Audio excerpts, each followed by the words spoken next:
Hello, good morning, all of you. How are you? I hope you will be fine at your home.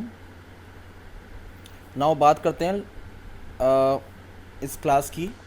But earlier before हमने जो chapter 12 है atoms है उसका basic समझा था. क्या समझा था? बेसिक में क्या था? Atoms, elements, molecules and compounds. ठीक है, तो ये एक रिकॉल हो गया आपके लिए कि लास्ट क्लास में मैंने क्या पढ़ाया था. आज उसी सीरीज़ में आगे बढ़ते हुए हम और वहाँ कुछ ज़िक्र भी किया था, ऐसा कुछ डिस्कस भी किया था अप्रोचेस के बारे में, बोर्स मॉडल्स के बारे में, स्कैटरिंग ऑफ अल्फ़ा पार्टिकल्स. सो उससे आगे बढ़ते हैं. सबसे पहला पॉइंट है डिस्टेंस ऑफ क्लोजेस्ट अप्रोच. ये होता है क्या distance of closest approach? Means at a certain distance R naught मतलब अल्फ़ा पार्टिकल जब ट्रैवल करेगा एटम के अंदर, है ना, तो at a certain distance R naught from the nucleus, यानी एटम के न्यूक्लियस से कुछ डिस्टेंस तक whole of the kinetic energy of alpha particle, यानी अल्फ़ा पार्टिकल की जो काइनेटिक एनर्जी है at a some distance which is called R naught, है ना, converts into electrostatic potential energy.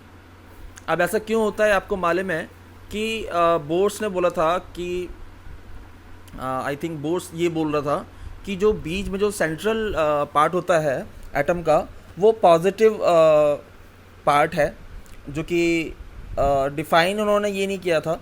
तो और अल्फ़ा पार्टिकल का जो नेचर जो होता है वो भी पॉजिटिव होता है. तो यहाँ पर पॉजिटिव कुछ डिस्टेंस तक तो वो आता है, यानी जब आप मैग्नेट लेते हो तो नॉर्थ कुछ पोजीशन तक तो वो पास आता है, लेकिन अगर उसको और नज़दीक लेके आओ तो फिर वो रिपेल करना शुरू कर देता है. तो इसी में हम समझते हैं कि यहाँ पर इलेक्ट्रोस्टैटिक पोटेंशियल एनर्जी में कन्वर्ट हो जाती है. किसकी? अल्फ़ा पार्टिकल की काइनेटिक एनर्जी. अब काइनेटिक एनर्जी क्या? वो मूव कर रहा है किसके अंदर? काइनेटिक एनर्जी को हम क्या कहते हैं? द मोशन इन ऑब्जेक्ट और सम रेडिएशन. तो यहाँ पर काइनेटिक एनर्जी किस में कन्वर्ट हो गई? इलेक्ट्रोस्टैटिक पोटेंशियल एनर्जी में, यानी चार्जेस की एनर्जी में. Electrostatics means the study of charges, static charges. ठीक है. And alpha particles can not further close to the nucleus, और जिसकी वजह से रिपेल करने की वजह से वो अल्फ़ा पार्टिकल न्यूक्लियस के क्लोज नहीं जा पाए, क्योंकि वहाँ पर पहले से ही पॉजिटिव चार्ज प्रेजेंट था. So the distance R naught, यानी किस डिस्टेंस तक गया वो, is called the distance of closest approach. यानी अल्फ़ा पार्टिकल एटम्स के न्यूक्लियस के कितने करीब तक गया, तो उसको बोलते हैं आर नॉट. और उसकी वैल्यू है R naught is equals to 1/4 pi epsilon naught 4 into Z E square upon M V square. और यहाँ पर बताया गया है kinetic energy of alpha particles in terms of R naught. तो यहाँ पर काइनेटिक एनर्जी बताई गई है किसकी? अल्फ़ा पार्टिकल्स की. किस के रिस्पेक्ट में? आर नॉट, यानी डिस्टेंस के रिस्पेक्ट में, क्लोजेस्ट डिस्टेंस के रिस्पेक्ट में. और यहाँ पर के की वैल्यू जो गिवन है वो है 1/4 pi epsilon naught into 2 Z E square upon R naught. अब आप ये तो जानते होंगे कि जेड क्या है यहाँ पर? एटॉमिक नंबर किसी भी एटम का. ई क्या है? चार्ज. और 4 पाई कांस्टेंट है. एप्सिलॉन नॉट यानी परमिटिविटी और ऑफ स्पेस, एयर, वाटर और सम अदर मीडियम. और एम मास ऑफ एटम. और वी वेलोसिटी, जिस वेलोसिटी से अल्फ़ा पार्टिकल जा रहा है. नाउ अब आते हैं एंगल ऑफ स्कैटरिंग. स्कैटरिंग मतलब बिखरना. तो अब हम पढ़ते हैं, लास्ट में हमने बताया था बोर में कि जो अल्फ़ा पार्टिकल को जो हम इंसिडेंट करते हैं किस पर? गोल्ड फॉइल पर. तो कुछ अल्फ़ा पार्टिकल तो पेनिट्रेट करते हैं, क्योंकि वहाँ पर हमने स्टडी की थी कि सेंटर के बीच में स्ट्रॉन्ग फोर्स ऑफ अट्रैक्शन होता है पॉजिटिव, बट उसके आसपास खाली जगह रहती है. तो जो खाली जगह रहती है वहाँ पर तो अल्फ़ा पार्टिकल मतलब पेनिट्रेट करके चले गए. But what about the scattering? जो स्कैटर करके गए हैं, यानी उसके पास से होके गए हैं, फिर डेविएट होके गए हैं. तो जैसे कि मैंने फिगर में बताया है कि अल्फ़ा पार्टिकल का ये सोर्स है और न्यूक्लियस से पास होके जाएंगे तो हल्का सा रिपल्शन करेंगे, और रिपल्शन करेंगे कुछ राउंड बैक करेंगे और कुछ एक एंगल बना के जाएंगे, तो वही एक एंगल होता है। तो समझ लेते हैं उसको, angle by which alpha particles get deviated from its original path, यानी जिस सोर्स से अल्फ़ा पार्टिकल आया है उस पाथ से डेविएट होना, है ना, उस पाथ से डेविएट होना, उसको deviated from original path around the nucleus is called angle of scattering. यानी न्यूक्लियस से और जो ओरिजिनल पाथ और डेविएटेड पाथ के बीच में जो एंगल बना उसको एंगल बोलते हैं थीटा। तो यहाँ पर शो भी कर रहा है कि एंगल ऑफ स्कैटरिंग क्या है, दिस इज़ उसको जाना चाहिए सीधे, बट अगर हम उसको नॉर्मल सीधी लाइन में अगर देखें और जितना डेविएट हुआ है तो वहाँ से हम कैलकुलेट करेंगे उसका angle, angle of scattering. Okay, so उसका हो गया, this is the angle of scattering which is called theta. Okay, तो यहाँ पार्टिकल्स, अल्फ़ा पार्टिकल का सोर्स और न्यूक्लियस दोनों दे रखे हैं। नाउ हम बात कर लेते हैं drawbacks of Rutherford model. Drawbacks यानी क्या खामियां रही उसमें। तो दो खामियां रही उसमें। सबसे पहले तो could not explain stability of atom clearly. भाई कोई हर दुनिया में हर एक चीज़ स्टेबल होना चाहती है, तो वो पहला ही काम ये नहीं कर पाया कि एटम स्टेबल है या नहीं है, तो वो ये नहीं बता पाया। दूसरा, unable to explain line spectrum. Line spectrum का मतलब जितना वो स्कैटरिंग हो रहा है तो कितने एंगल से हो रहा है, क्या हो रहा है, वो कुछ नहीं बता पाया। तो ये कुछ ड्रॉबैक्स रहे रदरफोर्ड के। नाउ अब बोर्ड्स आए, उन्होंने एक अपनी थ्योरी दी, है ना। तो हम इस स्लाइड को ऊपर कर लेते हैं थोड़ा समझने के लिए। नाउ बोर्ड्स ने अपनी एक थ्योरी दी, यहाँ टॉप पर देखिए, बोर्ड्स थ्योरी ऑफ हाइड्रोजन। उन्होंने हाइड्रोजन के ऊपर थ्योरी दी। उन्होंने किया क्या, boards combined classical and early quantum concept of physics, यानी फिजिक्स का क्लासिकल और अर्ली क्वांटम कॉन्सेप्ट को कंबाइन कर दिया और gave his theory in the form of 3 postulates. और उन्होंने थ्योरी दी अपने पोस्टुलेट्स के फॉर्म में कि भाई ये हमारा मिथ है, this is the my suggestion और माय ऑब्जर्वेशन, है ना। तो पहला जो उनका बोर्ड्स फर्स्ट पोस्टुलेट्स था वो क्या था, was that an electron is an atom, that was an electron is an atom, यानी एक एटम में जो इलेक्ट्रॉन है could revolve in certain stable orbits, यानी कुछ स्टेबल ऑर्बिट्स में रिवॉल्व करता है, कर सकता है, without emission of radiant energy, यानी अपनी एनर्जी को बिना लॉस किए हुए वो रेवोल्यूशन करता रहेगा। ऐसा उन्होंने पोस्टुलेट किया, जैसे कि आप देख भी रहे हैं, है ना।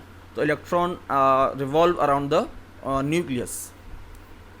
दूसरा, contrary to the prediction of electromagnetic theory. ये किसको कॉन्ट्रेरी कर रहा है, इलेक्ट्रोमैग्नेटिक थ्योरी, जहाँ पर ये कहा जा रहा था कि अल्फ़ा पार्टिकल्स, पॉजिटिव पार्टिकल्स किस में कन्वर्ट हो रहे थे, इलेक्ट्रोमैग्नेटिक थ्योरी में, या बोल सकते हैं कि इलेक्ट्रोमैग्नेटिक पोटेंशियल एनर्जी में कन्वर्ट हो रहे थे। वो किसकी थ्योरी थी, वो हमारी थी रदरफोर्ड की। ठीक है, नाउ सेकेंड पोस्टुलेट्स पे आते हैं। Second postulates of board theory is define these stable orbits. ये क्या है, जो ऑर्बिट्स जिस में इलेक्ट्रॉन्स रिवॉल्व कर रहे हैं वो स्टेबल ऑर्बिट्स हैं। These postulate states that electron revolve around the nucleus only, यानी इलेक्ट्रॉन एटम के न्यूक्लियस के अराउंड ही रिवॉल्व करता है। In those orbits which angular momentum is some integral multiple of. अब एंगुलर मोमेंटम का मतलब क्या है कि कोई भी चीज़ एक एंगल से एक एंगुलर बना रही है, यानी एक सर्कुलर की कोई चीज़ रिवॉल्व हो रही है, तो उस एंगुलर मोमेंटम को उसने डिफाइन किया। तो वो क्या था, वो इंटीग्रल मल्टीपल ऑफ h/2π। तो किसका, इलेक्ट्रॉन के एंगुलर मोमेंटम, वो इंटीग्रल मल्टीपल ऑफ h/2π। और h यहाँ पर क्या है, Planck's constant, where 2π is a constant. और प्लैंक्स कांस्टेंट की वैल्यू यहाँ दे रखी है 6.6 into 10⁻⁻34 joule second. This angular momentum L, यानी एंगुलर मोमेंटम को एल रिप्रेजेंट किया है, ऑफ द ऑर्बिटिंग इलेक्ट्रॉन, यानी जिस ऑर्बिट में इलेक्ट्रॉन घूम रहा है, इज़ क्वांटाइज्ड। क्वांटाइज मतलब तोड़ नहीं सकते। मैंने अगर आपको ध्यान हो कि आपने अगर इलेक्ट्रोस्टैटिक का पढ़ा हो तो क्वांटाइज्ड इन नेचर मीन्स आप मोमेंटम की एक वैल्यू को हम तोड़ नहीं सकते, यानी जैसे चार्ज को हम नहीं तोड़ सकते। जैसे 1 इलेक्ट्रॉन का चार्ज होता है 1.6 इंटू 10⁻⁻19, तो क्या हम हाफ इलेक्ट्रॉन को तोड़ सकते हैं, हाफ कर सकते हैं एक चार्ज को? नहीं। तो ऐसे ही यहाँ पर एंगुलर मोमेंटम को हम नहीं तोड़ सकते क्योंकि वो इंटीग्रल मल्टीपल है। ठीक है, तो समझ लेते हैं। एल इज इक्वल्स टू, यानी integral multiple of momentum is equals to N into H upon 2 pi as angular momentum of electron. यहाँ पर L angular momentum of electron कितना है? L is equals to M V R, यानी L किसके बराबर है? N H upon 2 पाई, और M V are के भी इक्वल है। ठीक है, तो दोनों को क्या किया? मिक्सअप कर दिया, इक्वेट कर दिया। फॉर एनी परमिटेड यानी स्टेशनरी ऑर्बिट, कोई स्टेशनरी ऑर्बिट के लिए ये इक्वेशन होनी चाहिए, M V R is equals to N H upon 2 pi. अब एन क्या है यहाँ पर? कोई भी पॉजिटिव इंटीजर है, either 1, 2, 3 up to so on. Now it is also called a principal quantum number. इसको हमने बोला principal quantum number. Okay, now Bohr's third postulates. Bourse का थर्ड पोस्टुलेट्स क्या था? States that an electron might make an transition from one of its specified non-radiating orbit to another of lower energy. When it does so, photon is emitted having energy equal to the energy difference between initial and final state. अब इसको समझते हैं। क्या electron transition कर सकता है higher energy level से lower energy level पर एक एनर्जी एमिट करके, जो कि उसकी एनर्जी होगी फोटोन, उसकी एनर्जी होती है एच न्यू, है ना। तो सपोज कीजिए कि कोई इलेक्ट्रॉन है एक ऑर्बिट में, अपर इलेक्ट्रॉन अपर ऑर्बिट में, और लोअर ऑर्बिट में वो अपनी एनर्जी ट्रांसफ़र करना चाहता है या आना चाहता है, तो इट ट्रांजिशन अकर्स। तो वो जैसे अपर से लोअर में आएगा तो वहाँ से क्या होगा? एक स्पॉन्टेनियसली अपनी एनर्जी रिलीज़ करेगा, किस फॉर्म में? फोटोन की फॉर्म में, यानी लाइट की फॉर्म में, और उसकी वैल्यू क्या होती है? H nu. अब जो एनर्जी रिलीज़ करेगा वो क्या होगा? Equal to difference between initial and final state. अब इसको और अच्छी तरीके से समझ लें तो ये लास्ट स्लाइड है। तो H nu is equals to, H nu क्या है? फोटोन है, और वो किसके इक्वल है? एनर्जी के equal. E I is equals to E F, यानी initial state minus final state, यानी दोनों स्टेट्स के एनर्जी लेवल का डिफरेंस, है ना।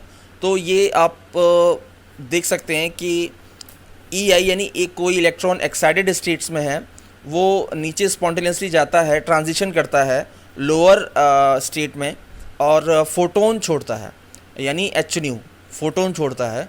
तो this is the concept of third postulates, यानी कोई इलेक्ट्रॉन स्पॉन्टेनियसली नीचे जाता है एक्साइटेड स्टेट से ग्राउंड स्टेट में या लोअर स्टेट में, तो इट एमिट्स अ फोटोन, और उसका जो एनर्जी है वो excited states minus lower states, या कह सकते हैं initial states minus final states. Now where E I and E F are the energies of the initial and final states. और ऐसा है कि ई आई की एनर्जी ज़्यादा है, यानी इनिशियल एनर्जी ज़्यादा है फाइनल एनर्जी से। Okay, so limitation of a Bohr's model. Bohr's model की लिमिटेशन क्या है यहाँ पे? Application only for hydrogen like atom, यानी छोटे छोटे एटम्स पर ही ये एप्लीकेबल होता है बोर्स मॉडल। दूसरा, does not explain the fine structure of a spectral line in hydrogen atom, यानी यहाँ पर भी इन्होंने स्पेक्ट्रल लाइन यानी फाइन स्ट्रक्चर नहीं पता लगा पाए किसका? हाइड्रोजन एटम का। तीसरा, does not explain about the shape of the orbit, यानी उसका शेप क्या होनी चाहिए ऑर्बिट की, जो इलेक्ट्रॉन न्यूक्लियस के अराउंड रिवॉल्व कर रहा है, वो नहीं पता लगा पाए। तो this is the limitation of Bohr's model. Okay, ये कुछ फॉर्मूलेज हैं जिसके हम बाद में डिस्कस करेंगे, है ना। So I think you enjoyed this lecture, thank you very much.